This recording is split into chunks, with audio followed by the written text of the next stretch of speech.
Yeah, he's rolling now. That can be how it ends. I never thought it could be. Oh, you're live. Oh. Oh, awesome. Hey guys. It's good having you here. If you haven't yet, subscribe. Love to have you know when we are going live. You can mash the button on the bell and get notifications, and I'd love to hear you comment for sure. So we're going to get rolling. A question that we get often is, how do I know they are in recovery? We dive into it, we just wanted to mention our sale for our Shattered to Thriving course. It goes for 2 more days, and you get over 40% off. The coupon code is HOLIDAY, so just punch HOLIDAY in there, and you'll get a huge discount to take our course to help you rebuild trust in your relationships. So we've gotten great feedback about it. Can't say enough about how awesome it is, so go check it out. Okay, now we're going to jump into a little testimonial, and is this the right one? Just the second part, your guys. Just the second, okay. Your guys' podcast helped me step out of the victim spot and take back what I could control. So thank you for sharing your story over and over. And that is from The Betrayed. Yeah, I love hearing that. The empowerment that can come from. If there's anything that I love, I don't think there's anything I love more than that is, and I believe that is our platform right there. Is, it's like sometimes it feels like when you're pushing somebody who's been betrayed to do their own work and to retain their power and step into it, it feels like you're not validating their pain or whatever.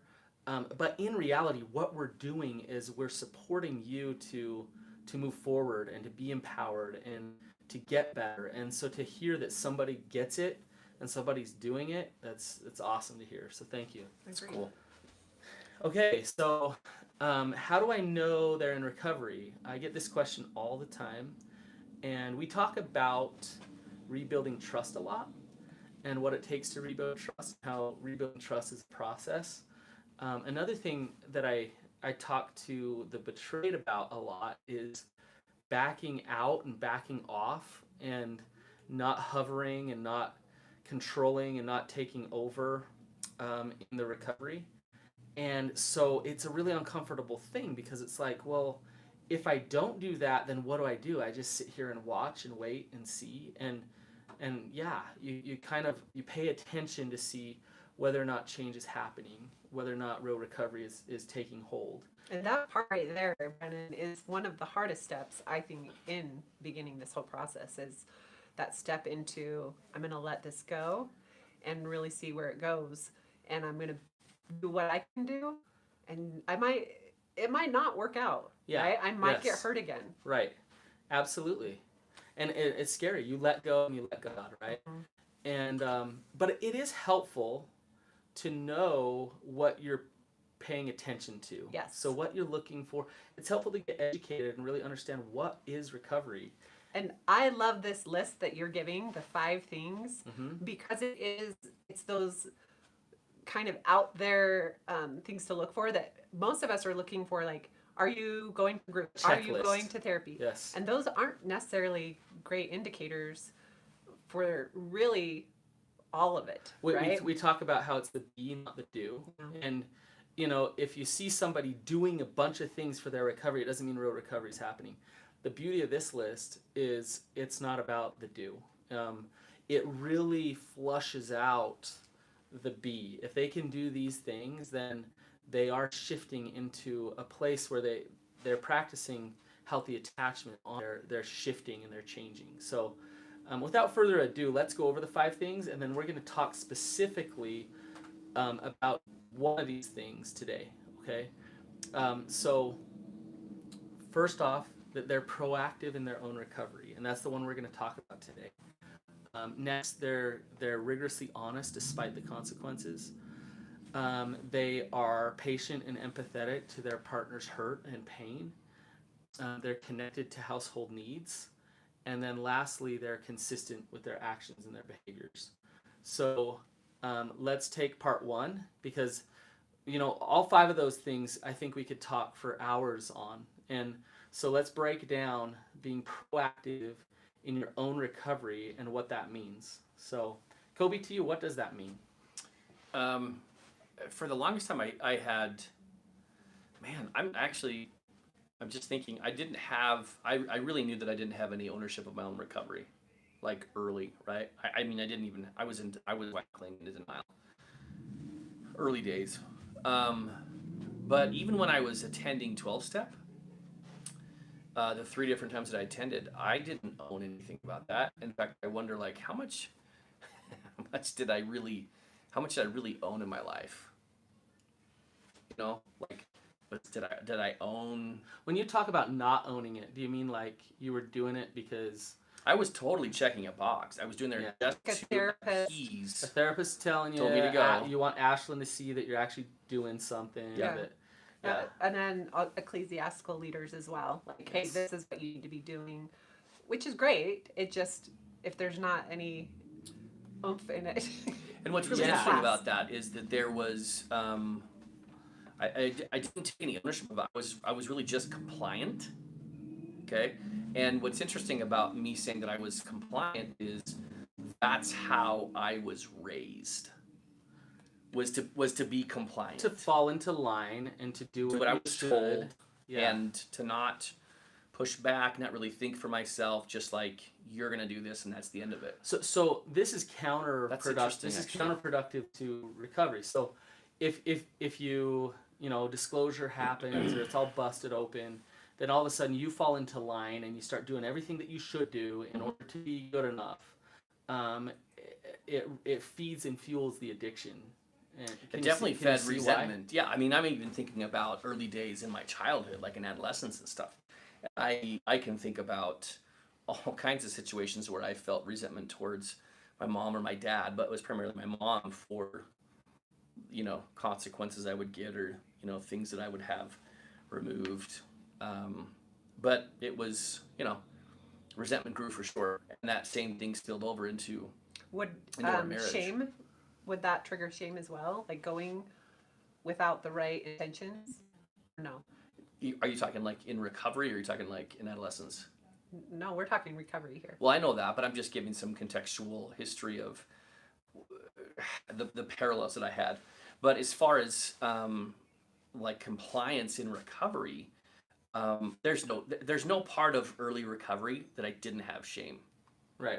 There's just this, like, shame was just the constant companion that I had early in recovery, like all the 3 times that I went to 12-step, until I really started specialized therapy, and I still had shame there. I should clarify that, but I didn't have ownership. Like I didn't show up and say, I'm doing this for me because I know that this is going to help me get past this. I didn't want to get through it. I wanted the whole discomfort and the pain from the situation to go away.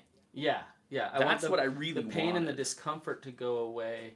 So if I show up, If I show up and I appease certain people, because most of the consequences are in your relationships, right? Yes. It's Ashlynn having a problem with the things that you're doing. It's your ecclesiastical leader. So if I show up and do the things that I should, then that pain will go away and everything will get better. They'll stop 100%. talking about Yeah. it. yeah, I mean, and that's how it was. It was That's a lie. It's a manipulation. It's a I'm gonna manipulate them to think that I'm actually changing, I'm actually shifting, and so they get off my back and I don't have to work my recovery. That's totally where I was. It hurts real recovery. Recovery is recovering yourself, and so I would say to a guy, I can meet with a guy for a year, and he could come weekly for a year, and he could be really nice and say all the right answers, and he's in less recovery than that guy I meet with for the first time, and he says, I think this whole therapy thing is bullshit, and I don't want to come anymore. I would rather have him say that to me and not be open to it, but at least he's being honest with me about that, For sure. than pretend like he's into it, but he's not at all. But there's a different energy to it too from those 2 people, is there not? Now, neither one, I think, is really like moving forward in their recovery, But you have an But the opportunity vibe. with the second guy. because he's being real. Yeah. He's being real, so we got somewhere to start with. Whereas the other guy is still in his poser. He's still in manipulation mode. He's still causing betrayal trauma with his spouse in a very subtle, nice, kind, check the boxes way, as opposed to the guy who's being honest. Our podcast and have a lot of really great knowledge and the right things to say, and it still feels off. It's that energy, right? And the intentions behind it. And so if you're listening and you're feeling that might be one of the indicators that it's not real. You're right, Ashlynn. Okay, so let's shift though, because we're getting kind of to the second one, which I think is very important, which is rigorously honest despite the consequences. But where we started was proactive in your own recovery. So what really that means is it's not external motivation. At first it might be. At first you might come to these groups because somebody wants you to come. But in time, if you're really going to get into recovery, it's got to come from within. And you embrace recovery. You love recovery. You're doing this for you and believing in it for you, not for anything else and not for anybody else. And the reason why this builds trust, it's obvious, I think. But, you know, that spouse who goes out of town for a week, if they're married to somebody who's doing all their recovery work for them, then they're going to expect their spouse to fail while they're gone. They're not going to last. They're not going to do their recovery work because they're the ones that have been doing the recovery work for them, right? The spouse who's in a marriage with somebody who's in recovery and proactive in their own recovery, they can go out of town for a week and they know that person's going to kill it while they're gone because they love it, because they're doing it.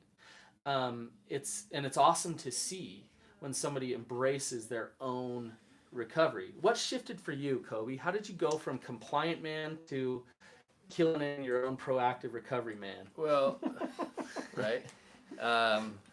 It is pretty laughable if you knew the place I was in before I started real recovery.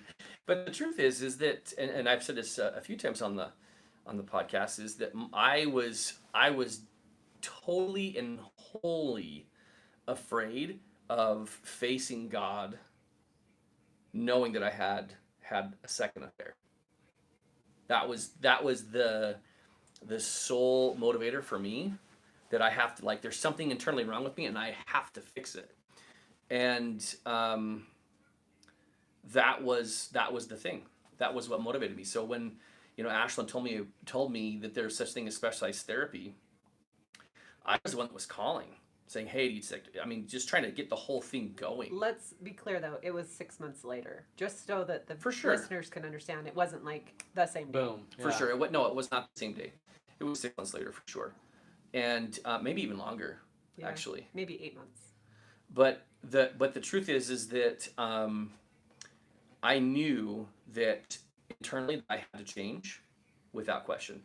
And so I guess that 8 month was kind of like my when I went in, I wasn't all in because I was still holding back, for instance, the second affair. But I was like, I have to fix this, just in case I die on the way home or something like that. Right? Coby, I love what you're saying because, and I've heard this several times from guys, is, step 3 is turn your will and your life over the care of God. And step 3 is not turn your will and your life over the care of Ashlynn. Right? And which I thought it was that. Yeah. Right. I thought it was that. I went to 12 that's all I heard. I was starting to believe that too after a while. But like I've a guy that I know, he talked about he was going through the motions. He had been to several therapists, gone through a bunch of group work, and he relapses and he relapses and he relapses again. And finally, his wife gets to a point where she's like, I'm out. I'm done. I can't do this anymore. And he talks about this night that he spent wide awake all night long. The only question he had in his mind is God real? And by the end of the night, he came to the conclusion that I actually do believe that God is real. And if God is real, then all of this stuff that I'm doing to try to be good or real, then I've got to do this for me and my relationship with God. Like between those two things, I've got to go forward with my recovery. And that's kind of what I'm hearing you talk about, Coby, is when you really looked at it with God and your salvation and moving forward and what's going to happen with you, it's like, I got to make this right. I've got to do this. Absolutely. I've got to step into the integrity as a man of who I am for me, between me and God. Right? Yeah, that was first and foremost. That was first and foremost. And of course, it was like, I don't want to lose my family. Was closely on the heels of that, but I knew that it was about me. But I don't want to lose my family. It seems like that is a noble motive, right? That's a good thing to be motivated. And to I not hear lose that all your the family. time too. It's still not enough. No. For real recovery. No. Well, Right? because what if it doesn't work, right? If you really are in real recovery and your marriage still falls apart, That's a great point, Ashlynn. you still have to be in it for the right reason, which is for you. Right. And our story is not the story; it is a couple story. Yeah. And so everyone's story turns out very different than ours. I will say too, what I've noticed in that shift is that it became exciting. Like for us to even Really? Yeah, I don't think I've ever heard you use that word to describe what happened. Mm-hmm. Like even after we just went on a vacation to California, and we were gone a week, and to go to a similar vacation you had before with your family, but like a year later or something, Right. you have a lot of opportunity to compare Yes. and to say, hey, look how To far reflect. we've come. Yeah, Yes. yeah. And so for me, it was a lot of like, oh wow, like look how we showed up different. Like we still had hard times and lows, and a lot of highs, but look what we did with the lows. Look how you're handling it. Yeah, Yes. and so that's awesome. it became. I mean, we came right before the podcast. We're sharing this really low moment with you, Right. that ended on a high for our family on that trip, and that's not something we would have shared before, when it was like, oh, this is so uncomfortable. Like we suck as parents. Right. Our kids are crappy and not grateful, and blah, And now it's just different. I love it. I think when I see both parties become proactive in their recoveries, they start reaping the blessings of recovery work, and it shifts from recovery being this thing where it's like, oh, I gotta fix this problem. There's this issue in our life that we have to overcome, to this thing where it's like, I love this. It is exciting. This is fun to be able to connect to God, self, and others on the levels that we are. It's fun to watch the growth that we go through. It's fun to experiment with our connection and just see where we can go with this thing. And that's where you look back and you're like, oh my gosh, this issue that we've had, the betrayal, the addiction, the hard stuff, it is turning into a blessing now. But the only way that you get there is for both people individually to be humble enough and willing enough to work their individual recoveries. And that's what gets you there. It's funny, just reflecting on that. We were both totally willing, which looking back, I knew for sure before we started this, based upon the meeting that you went to, the Togetherness Project, back when that was a thing, and you heard Dr. Skinner for the first time, and you knew that it was betrayal trauma. I knew for sure that you had to heal, Ashlynn, from the wounds that I had caused. There was no question. And yet, all the time before, it was like, Coby, this is your issue. Fix it. But that was the conclusion, that was what we were told by Right. one therapist, Right. who wasn't a sex addiction therapist. She was just a sex therapist.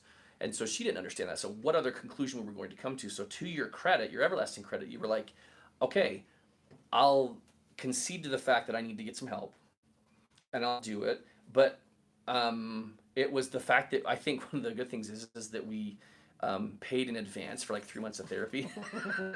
Seriously? Seriously. So we were like, we were committed. Yes. We were totally committed to doing it. And you had a good therapist. And luckily. exactly. But the thing is when we first started, as much as we were motivated to go internally, each on our own, and we were like totally supportive, like, hey, tonight you gotta go to therapy, tomorrow night I've gotta go to therapy, let's just do what we need to do to take care of the kids and all this stuff, right? We were all in on that stuff. But we still, first going, like, it was the uncomfortable shame walk from the car into the room, whether it was group or individual or just the waiting room. It was so uncomfortable, and it was so shame-filled for me, and that probably lasted, I don't know, maybe 6 to 8 weeks. And after that, it was very different. But I had to get over the discomfort of the fact that I'm actually owning my recovery and I have to go in and do this, and I might be seen. I might have to look other people in the eye, Yeah. and that's gonna suck, and it's gonna be hard. But so I just want to be really clear that Ashlynn and Coby weren't just like the star students in the class, like we No, weren't at all. I think, and I'm not in touch with all of the women I started group with, but I'm sure they know where I'm at today, and I'm sure they think it's weird, like Yeah. laughable, because Yeah. I said nothing in those groups until the very end. And that was the first place I ever shared my And they're story. like, who is she? Why? Yeah, how are you the person who's sharing when you were so quiet and Right. shame-filled Right. in those beginning groups? Yeah, that's interesting. And I was a total poser. In fact, Ash remembers this too. But I was the total poser in group who, I mean, I was just arrogant when I showed up and was like, "Hey, let's do this. Let's fix this." And I was just not. I was not there yet. And I also always came in with a like a coat on, and I never unzipped it. Like I never, and nor did I take it off. But it took a couple months for that to happen. And so it took Those some time. nonverbals. Totally, it took time for me to be okay with being uncomfortable when it very first started. And after that little discomfort, and after able to connect with the other guys in group, then it was like, oh my gosh, I really am not alone. Like I know that these other people are in the room with me. When I took your educational course, for the first I Right. think it was 6 weeks or so, it was like, oh, okay. So I saw the guys, but I didn't know their stories. But once I Right. got into group and I saw and heard their stories, it was like, I'm not the only one. Right. Right.